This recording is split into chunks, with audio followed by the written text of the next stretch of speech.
Mobile पीछे।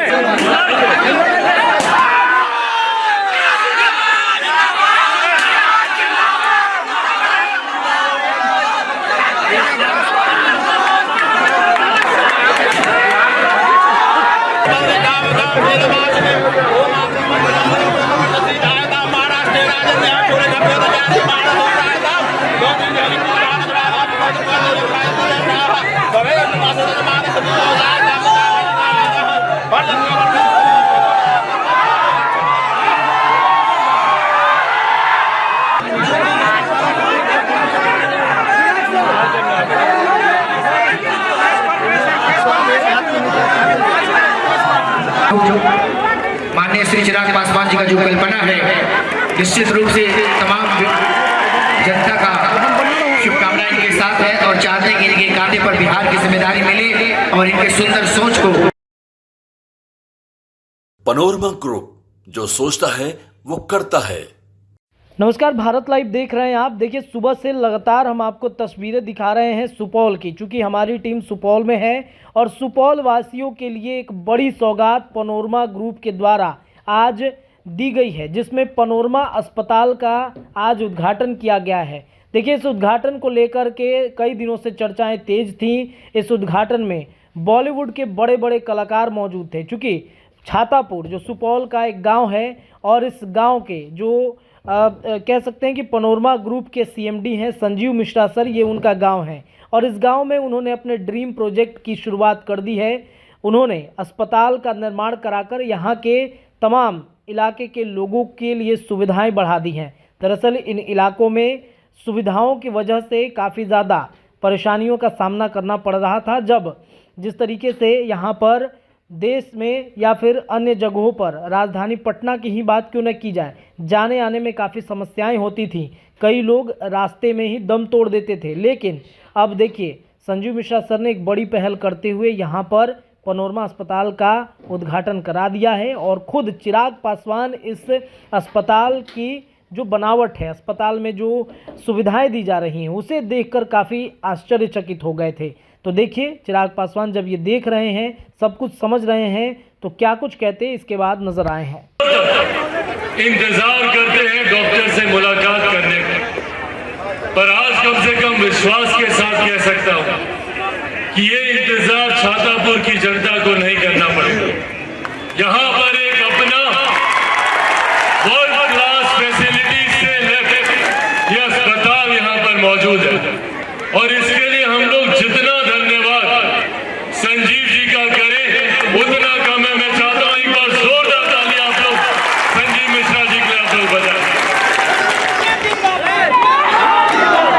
Panorama group के तहत इन्होंने कई अलग अलग कार्यों को अंजाम दिया, जिसने यकीनन हमारे प्रदेश की जनता को, बिहारियों को सुविधाएं तो दी, पर वही न सिर्फ प्रदेश के स्तर पर बल्कि राष्ट्रीय स्तर पर भी इन्होंने एक अपनी पहचान बनाने का काम किया। जहां एक तरफ गरीबों को, समाज के ऐसे वर्ग के लोगों को जो आज भी बहुत कम व्यवस्था में अपना गुजारा कर रहे हैं, उनको जहां इन्होंने अफोर्डेबल हाउसिंग देने का इन्होंने काम किया, वही शिक्षा के क्षेत्र में आज हम लोग जिस प्रांगण में हम लोग मौजूद हैं, इस तरीके के कई ऐसे स्कूल चलाकर जहां पे गरीब बच्चों को शिक्षा के उच्च स्तर से उनका राह एक करने का काम इन्होंने किया और आज उसमें एक नया पायदान इन्होंने जोड़ने का काम किया। स्वास्थ्य के क्षेत्र में भी इन्होंने जाकर अभी हम लोग अस्पताल का हम लोग उद्घाटन करके आए और मैं कम से कम इतना दावे के साथ कह सकता हूं कि मैं भी देश विदेश के कई अस्पतालों में घूमा हूं, पर जो सुविधाएं देश के बड़े बड़े अस्पतालों में हैं, वो सुविधाएं आप सबके लिए यहाँ पर भी उपलब्ध कराई गई हैं। ये हम सब के लिए एक बड़ी उपलब्धि है। आने वाले दिनों में यकीनन उसका और विस्तार किया जाएगा और हम जहां मैं संजीव जी को इनके कई योजनाओं के लिए ढेर सारी शुभकामनाएं देता हूं और कहता हूं कि भैया आपका ये व्यवसाय फले फूले, वहीं कम से कम मैं अस्पताल कहूँगा, मैं ये नहीं कहूँगा कि वहाँ पे ज़्यादा लोग आए, ज़्यादा भीड़ लगे। मैं चाहता हूँ कि हमारा प्रदेश एक स्वस्थ प्रदेश रहे। मैं चाहता हूँ कि हर बिहारी स्वस्थ रहे। भगवान ना करे कभी किसी परिस्थिति में हम लोगों को अस्पताल जाना पड़े। पर हाँ, ये शिकायत हम लोग की जरूर रही है कि जहाँ हमारे देश के बाकी राज्य शिक्षा, स्वास्थ्य, व्यवसाय, IT सेक्टर, अलग अलग क्षेत्रों में तीव्र गति से आगे बढ़ रहे हैं, वहीं हमारे प्रदेश को जिस गति से आगे बढ़ना चाहिए था, वो गति अभी तक हमारे प्रदेश को प्रदान नहीं है। और इसका बहुत बड़ा कारण भी रहा कि एक लंबे समय तक हमारे राज्य ने विरोधाभास की सरकारें देखी। केंद्र में कोई और सरकार, राज्य में कोई और सरकार।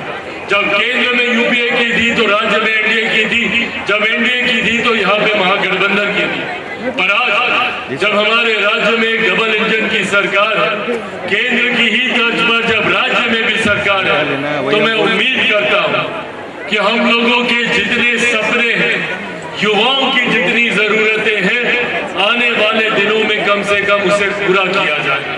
मैं उम्मीद करता हूं कि कम से कम अब हमारे बिहार के युवाओं को दूसरे राज्य, दूसरे प्रदेश शिक्षा, रोजगार के लिए नहीं जाना पड़ेगा। मैं खुद देखता हूं और ये बात मुझे तकलीफ देती है कि भैया क्यों हमारे ही बच्चों को दिल्ली, गुरुग्राम, नोएडा, बेंगलुरु, अलग अलग राज्य जाना पड़ता है रोजगार के। भारत एक साथ आजाद हुआ, भारत के तमाम प्रदेश एक साथ आजाद हुआ, तो फिर क्यों कहीं दिल्ली, मुंबई जैसे चमचमाते शहर बने और कहीं हमारा बिहार प्रदेश जो आज भी पिछड़ा राज्य कहलाता। आज भी हमारे बच्चों को कोटा हम जाते हैं, वहां पे हम देखते हैं इतने सारे बिहार के बच्चे वहां पर शिक्षा हासिल करने, तालीम हासिल करने जाते हैं। कोटा में पढ़ने वाला बिहारी, पढ़ाने वाला बिहारी, अधिकांश शैक्षिक संस्थानों के मालिक वहां पे बिहारी, पर व्यवस्था राजस्थान। क्यों ये व्यवस्था बिहार में नहीं हो सकती? क्यों ये पटना में नहीं हो सकती, दरभंगा में नहीं हो सकती, भागलपुर में नहीं हो सकती, सुपौल में नहीं हो सकती?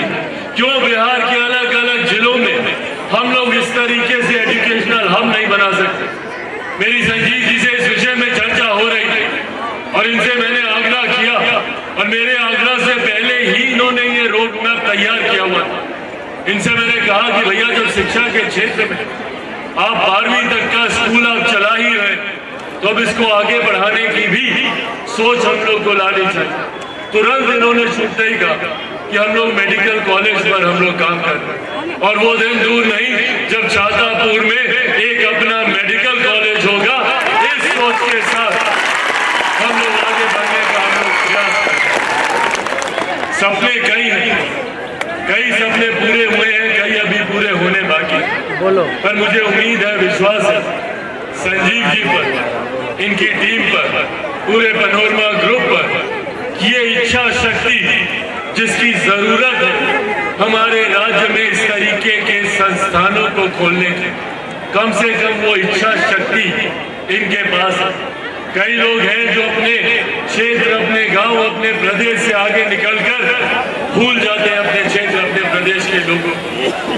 पर खुशी होती है मुझे ऐसे लोगों को देखकर जो खुद आगे बढ़ते हैं और अपने क्षेत्र, अपने गांव को भी अपने साथ हाथ पकड़कर आगे बढ़ाकर लेकर जाने की सोच रखते हैं। उस सोच के साथ संजीव जी काम करते हैं।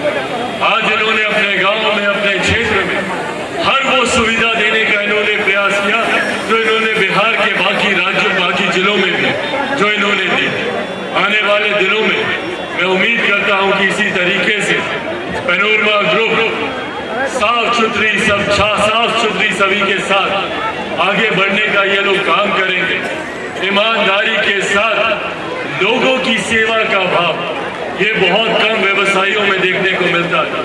जब वो आगे बढ़ते हैं तो सिर्फ अपने विकास की सोचते हैं, पर ऐसे में समाज सेवा की ये सोच जो लोग रखते हैं वो सही मायनों में अपने क्षेत्र, अपने प्रदेश से ईमानदारी करते हैं। इसी ईमानदारी के साथ ये आगे बढ़े, ये मैं उम्मीद करता हूँ। बिहार फर्स्ट, बिहारी फर्स्ट जिस विजन के साथ लोक जनशक्ति पार्टी रामविलास आगे बढ़ने का काम कर रहे हैं, उसमें भी इन्हीं तमाम प्रावधानों लोगों ने जिक्र किया। बिहार पास बिहारी पद चाहता है कि बिहार के हर एक प्रखंड में, संभवतः हर एक पंचायत में अच्छे विद्यालय खुले, अच्छे कॉलेजेस खुले, हर एक जिले में, हर एक प्रखंड में आईटी सेक्टर की सुविधाएं मौजूद हो, अलग अलग जिलों में बड़े बड़े उद्योग खुले। इस सोच के साथ बिहार फर्स्ट बिहारी फर्स्ट आगे बढ़ने का काम कर रहा है और उसी सोच को कहीं ना कहीं संजीव जी भी अपनाने का काम करते हैं। ये भी उसी सोच के साथ बढ़कर बिहार फर्स्ट बिहारी फर्स्ट धरातल पर उतारने का ये प्रयास कर रहे हैं। आने वाले दिनों में मैं चाहता हूं कि और ऐसे लोग आगे आए। अगर एक विकसित बिहार के निर्माण, विकसित बिहार अगर हम लोग को बनाना है, हमारे पूर्वजों ने जो बिहार का सपना देखा था, मेरे खुद के नेता, मेरे खुद के पिता आदरणीय रामविलास पासवान जी लंबे समय तक संघर्ष किया इस उम्मीद से जिस बिहार का सपना उन्होंने देखा उस सपने को वो पूरा कर सकते। हमारे पूर्वजों ने, हमारी पिछली पीढ़ी ने ये सपना देखा, पर ये जिम्मेदारी अब हम युवा पीढ़ी के ऊपर है कि उनके इस सपने को हम लोग पूरा करें। आने वाले दिनों में इस लक्ष्य के साथ हम लोग आगे बढ़े कि बिहार को एक विकसित राज्य बना। हमारे प्रधानमंत्री जी ने 2047 में देश को विकसित देश बनाने का लक्ष्य रखा है, पर वो लक्ष्य तभी पूरा होगा जब हमारे देश का हर एक राज्य विकसित राज्य बने।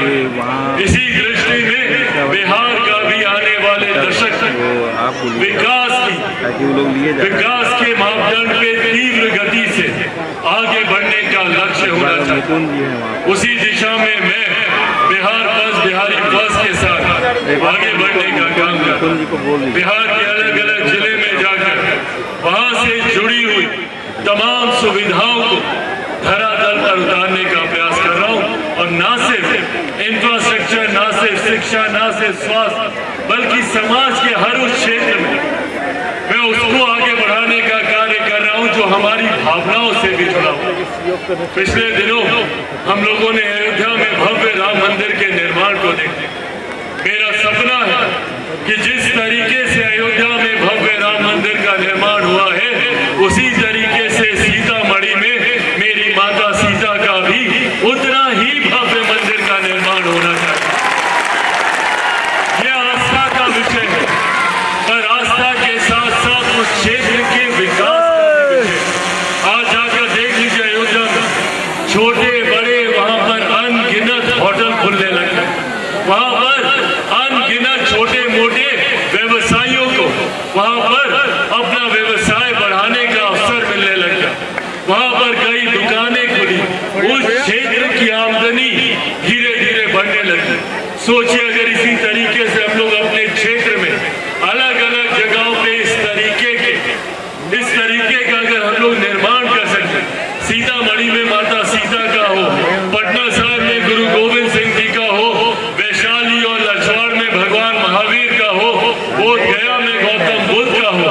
सोचिए अगर इन क्षेत्रों का विकास अयोध्या की तर्ज पर हो, उतना ही भव्य निर्माण हो, आने जाने का रास्ता जोड़ दिया जाए, तो सोचिए उस क्षेत्र का कितना विकास होगा। इस सोच को हम लोगों को आगे बढ़ाकर लेकर जाने की जरूरत है, तभी हम लोग सही मायनों में आने वाले दिनों में बिहार को एक विकसित राज्य बना सकेंगे। इस दिशा में मैं काम कर रहा हूं, पर मैं जानता हूं कि अकेला चिराग पासवान इसमें कुछ नहीं कर सकता।